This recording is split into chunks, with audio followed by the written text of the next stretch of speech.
What's going on, everybody? I'm Matt Harmon. Welcome to the Yahoo Fantasy Forecast, and it is a hell of a day to talk ball. Week 11 Sunday slate officially in the books. We got a big show for you here today. We got John Daigle stepping in for Chris Allen, who could not make today's show. Shout out to Chris. Of course, he's not with us, but we got John Daigle. It's a big show ahead of us. We have a ton of things to recap on today's show.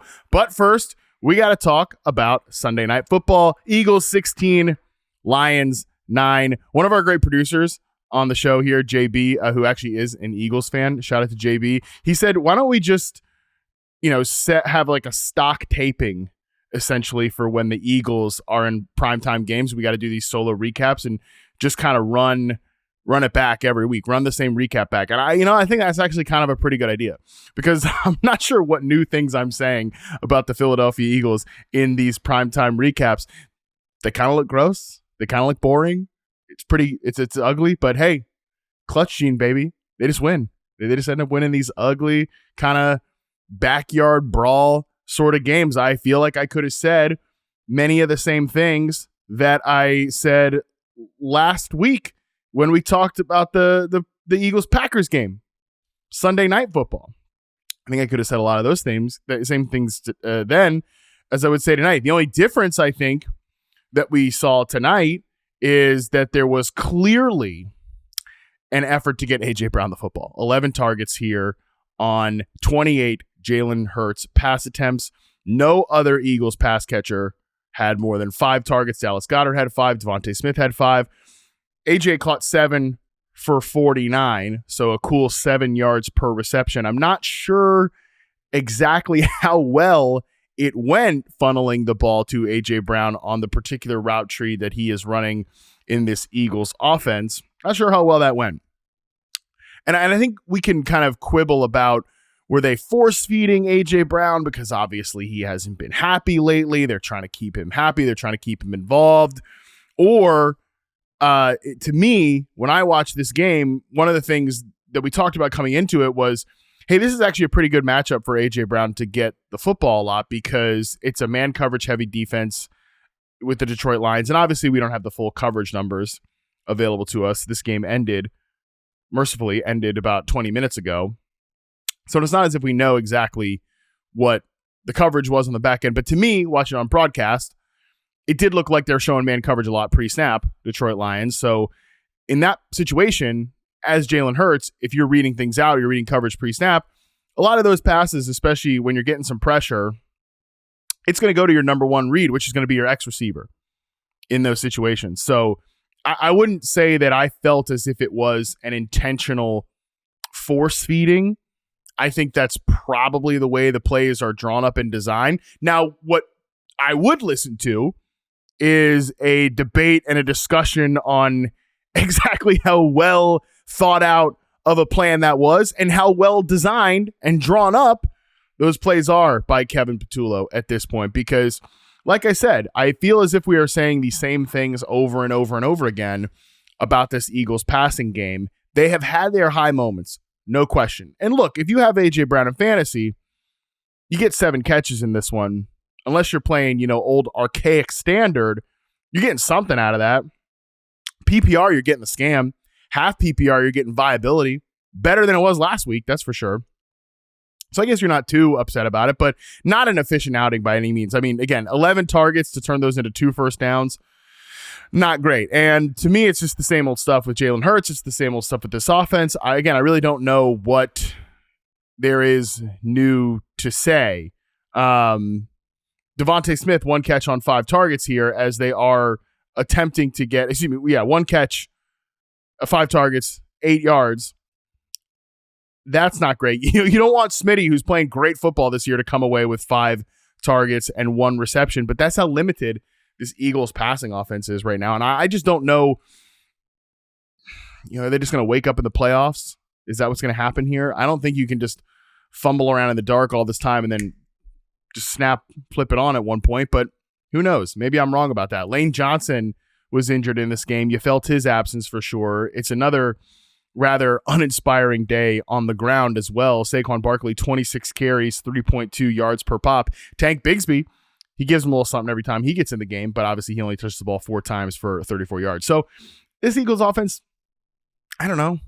It just is what it is. Like, to JB's point, I feel like we could re-rack the same old recap every time these guys are in prime time, unless there is a really dramatic moment by somebody, a big play that we got to talk about, highlight that player. I mean, tonight's big play was from Super Bowl winner, Jahan Dotson, 34-yard reception. That was the long catch here in this one. I guess you could AI me in a different shirt saying that every week. Sure. Why not? Please don't actually do that. So that's the Eagles offense. It's crazy that in this game, there were 5 players that were drafted inside the top 35 picks in fantasy football drafts on average. 4 in the top 20 picks. Did that game feel like that to you? I don't think so. So don't really know what else to say about the Eagles offense. You're hoping at some point they really just turn it on, hit fire, whatever, but just don't love the way it's designed. Don't love the way A.J. Brown has played in terms of comparing to his previous best seasons. I don't think we've seen the best out of him in isolation this year. There was a play definitely where it looked like he pulled up on the route a little bit. Just weird stuff all season long by this passing game, and I think that's going to continue. Sell me on the story of why it doesn't continue. I think that's like the definition of insanity at this point. So let's talk about the Lions here. Again, I'm not sure that I want to make any big proclamations here, big takeaways from this one, because what we can say for sure is this was Jared Goff's worst game of his entire career. And I know that sounds like I'm exaggerating. It's not. Jared Goff's 37.8% completion rate in this game was the worst of his career. It's the worst by any quarterback in a game this season who threw 20-plus passes. That came in from Shil Kapadia. It's also, from a success rate standpoint, the worst game of his Lions career. He had 4 games lower than his 30% success rate back with the Los Angeles Rams, all in 2016. 3 of them in 2016, 1 in 2017. So there's that. From an EPA per dropback standpoint, minus 0.38, it was the worst of his Lions career as well. He had 7 games that were lower than that with the Los Angeles Rams, the vast majority of them from the 2016 season. So tonight was the worst we've seen Jared Goff in a long, long, long time. We're not used to seeing that.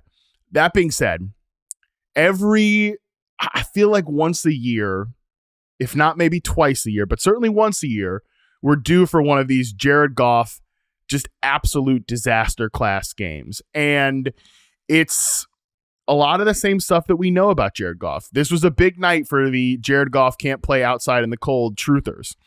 It's the accuracy, the ball placement is what's usually his superpower. By the way, Jared Goff led the NFL with a 74% completion rate coming into this game. Going to get docked quite a bit when you're sub 40%. So it's a lot of the same circumstances, right?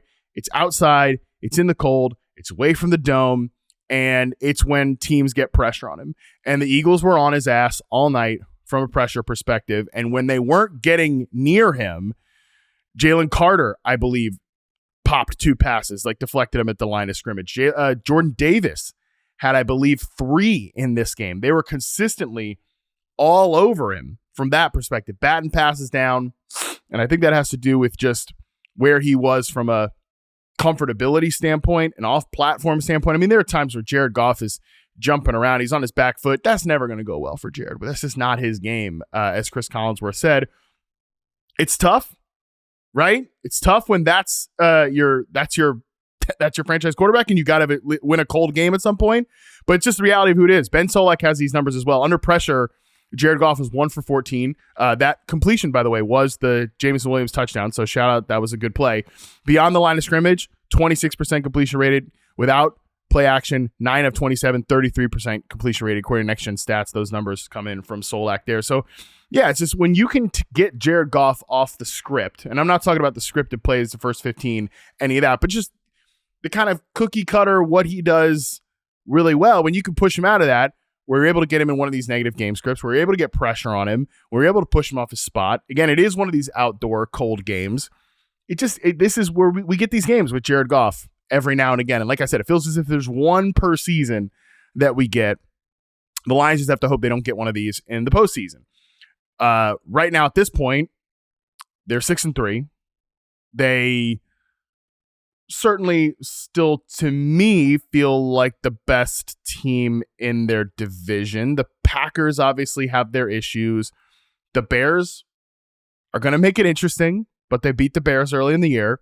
So it's not a slam dunk, but you want these home playoff games. This was a reminder that you want these home playoff games. If the season ended today, I said the Lions were 6-3. They're 6-4. They would not be in the playoffs if the season ended today. So I still feel, though, as if they are their best team in the division. And by the way, I don't want to do a big bunch of Lions panic, and they play the damn Giants in their building at home in Detroit in week 12. So that looks like a really good spot for them to get back in it. So like I said, I don't really know what to say about this game from a big picture takeaway standpoint. Amon-Ra St. Brown is not going to get 12 targets and catch 2 passes ever again. The passing game obviously is never going to look like that ever again. Some of the same variables might be present, but for the most part, we're not going to see this type of script exactly ever again for this team. It's an outlier performance. It's obviously a horrible performance. We got to talk about it, but it is an outlier performance. I think the one thing I can maybe say to spin it positively is this was another good game for Jameson Williams, and I don't think Dan Campbell covered himself in glory tonight from a decision-making standpoint. There are probably a few of those plays on 4th down that he went for where he might like to have taken the points here and there. Nick Sirianni also had a questionable 4th down moment as well with that tush push that they slammed up. So that's another thing. We could always say that in any of these Eagles primetime games. There's always one just like baffling Nick Sirianni moment where he looks dumbfounded by something he did looking at the camera. But like I said, Dan Campbell had a few questionable moments, but he's still clearly good for Jameson Williams as a play caller. So if you have Jameson Williams in fantasy, he had a 40-yarder. Obviously, he had the catch for the touchdown as well. So good things for Jameson Williams continue to happen with Dan Campbell as the play caller. Obviously, his touchdown was an in-breaking route, the type of stuff that we'd been saying all season we wanted to see more from Jameson Williams. So that's my only real takeaway from the Lions offense. I think that the Dan Campbell calling the plays trend for Jameson Williams is real. We got another data point in it in a tougher matchup here. And now, again, this whole team gets they get to go back and home, and they get the Giants in week 12. So I'm thinking bounce back spot for a lot of your Lions players who let you down. So weird game, kind of a gross game, but probably one that we can just flush for the Lions. The Eagles, though, weirdly enough, they win this game, but I think they're the ones, like the issues for them are a little bit more pressing over the course of the season. But we say that all the time with these damn Eagles, and then they just continue to win football games, which is probably what will happen the rest of this season.